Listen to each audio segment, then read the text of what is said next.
ഇന്ന് നമുക്ക് മുട്ട ചിക്കി പൊരിച്ചതുണ്ടാക്കാം. അതിനായി 3 മുട്ട എടുത്തിട്ടുണ്ട്. ഇത് നമുക്ക് പൊട്ടിച്ചത് ബീറ്റ് ചെയ്തെടുക്കണം.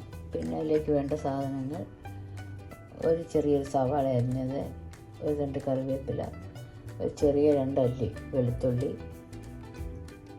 ഒരു 5 ചുവന്ന മുളക്, ഉണക്കമുളക്, പിന്നെ വെളിച്ചെണ്ണ, ഉപ്പ്, ഒരു 1/4 ടീസ്പൂൺ ജീരകം, 1/2 ടീസ്പൂൺ കാശ്മീരി മുളക് പൊടി, ലാസ്റ്റ് ഒരു 1/4 ടീസ്പൂൺ കുരുമുളക് പൊടി.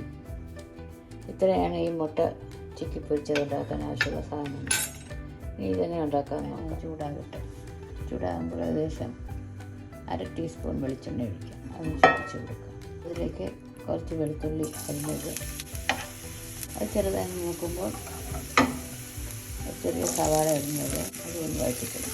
അതോടൊപ്പം തന്നെ 5 ചുവന്ന മുളകും, 1/2 ടീസ്പൂൺ ഉപ്പും കൂടെ അതോടൊപ്പം ചേർക്കാം. അതൊന്ന് വഴറ്റുക. അതിലേക്ക് ഒരു നുള്ള് ജീരകം. നമ്മൾ മൂത്ത ഈ സവാളയിലേക്ക് നമുക്ക് 1/2 ടീസ്പൂൺ കാശ്മീരി മുളക് പൊടി കൂടെ ചേർക്കാം. വീണ്ടും ഒന്ന് ഇളക്കി കൊടുക്കാം. എല്ലാം മൂത്തിട്ടുണ്ടെങ്കിൽ നമുക്ക് ഫ്ലെയിം ഓഫ് ചെയ്ത് തണുത്ത ശേഷം നമുക്കൊരു ബൗളിലോട്ട് മാറ്റാം. മസാല എല്ലാം നമ്മളൊരു ബൗളിലോട്ട് മാറ്റിയിട്ടുണ്ട്. ഇനി ഒരു മിക്സിയുടെ ജാറെടുത്ത് പേസ്റ്റായിട്ട് വെച്ചെടുക്കാം. മിക്സിയുടെ ജാറിലാക്കി നല്ല ഫൈൻ പേസ്റ്റായിട്ട് അരച്ചു. എല്ലാം ചൂടാകുമ്പോൾ നമ്മൾ മിക്സി പേസ്റ്റായി അരച്ച് വെച്ചിരിക്കുന്ന മസാല ചേർക്കാം.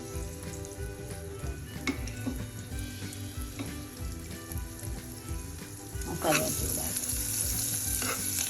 മസാല ചെറുതായി മുക്കുമ്പോൾ ഒരു 2 കറിവേപ്പില ചേർത്തുണ്ട്. അതിലേക്ക് നമുക്ക് പൊടിച്ച് വെച്ചിരിക്കുന്ന 3 എഗ്ഗ് ചേർക്കാം. മുട്ട ചേർക്കാം. എഗ്ഗ് ചേർത്ത് നമുക്ക് നല്ലതുപോലെ ഒന്ന് ചേർത്തി വെക്കാം. ലാസ്റ്റ് ഒരു നുള്ള് കുരുമുളക് പൊടിയും കൂടെ ചേർത്ത് ഇളക്കിയ ശേഷം മുട്ട ചിക്കി പൊരിച്ച് റെഡിയായിട്ടുണ്ട്. ഫ്ലെയിം ഓഫ് ചെയ്ത് നമുക്കൊരു സെർവിങ് ബൗളിലോട്ട് മാറ്റാം. തണുത്ത ശേഷം